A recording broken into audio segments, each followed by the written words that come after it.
Omania mobiles, AM road Perumbavoor, PO junction Muvattupuzha.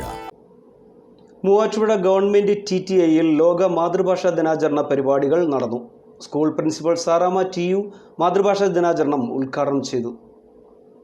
വിവിധ പരിപാടികളോടെയാണ് Muvattupuzha government TTIയിൽ ലോക മാതൃഭാഷാ ദിനമായ ഫെബ്രുവരി 21 ആഘോഷിച്ചത്. സ്കൂൾ ഓഡിറ്റോറിയത്തിൽ നടന്ന പരിപാടി സ്കൂൾ പ്രിൻസിപ്പൽ സാറാമ്മ TU ഉദ്ഘാടനം ചെയ്തു. 1ാം വർഷ കുട്ടികൾ തയ്യാറാക്കിയ 35 നാടൻ പാട്ടുകളുടെ പതിപ്പ് പ്രകാശനവും LP വിഭാഗത്തിലെ ഹബീബ് തയ്യാറാക്കിയ ഇൻലാൻഡ് മലയാളം മാഗസിൻ പ്രകാശനവും പ്രിൻസിപ്പൽ നിർവഹിച്ചു. 2ാം വർഷ കുട്ടികൾ തയ്യാറാക്കിയ 35 സാഹിത്യകാരന്മാരുടെ ജീവചരിത്ര പതിപ്പായ തൂലിക 2024 പ്രകാശനം സ്കൂൾ സംരക്ഷണ സമിതി കൺവീനറും റിട്ടയർഡ് അധ്യാപകനുമായ KM വിജയൻ നിർവഹിച്ചു. വിദേശ ഭാഷയിൽ ചിന്തിക്കാൻ അറിയാത്തത് ഒരു കുറവായി കാണുന്ന ഈ രാജ്യത്ത് ഇത്തരം സൃഷ്ടികൾക്ക് ഏറെ പ്രസക്തിയുണ്ടെന്ന് അദ്ദേഹം ഓർമ്മിപ്പിച്ചു. കവർ പേജ് ഡിസൈൻ ചെയ്ത സ്നേഹ രാജേഷിനെ യോഗത്തിൽ അനുമോദിച്ചു.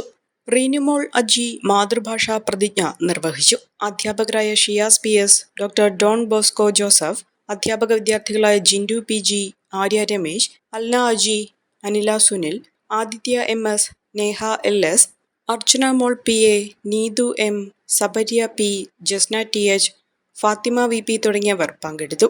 തുടർന്ന് കുട്ടികളുടെ വിവിധ കലാപരിപാടികളും നടന്നു. നേത്ര സംരക്ഷണത്തിന് നമ്മുടെ അഹല്യ ഫൗണ്ടേഷൻ ഐ ഹോസ്പിറ്റൽ, കേരളത്തിൽ എല്ലായിടത്തും.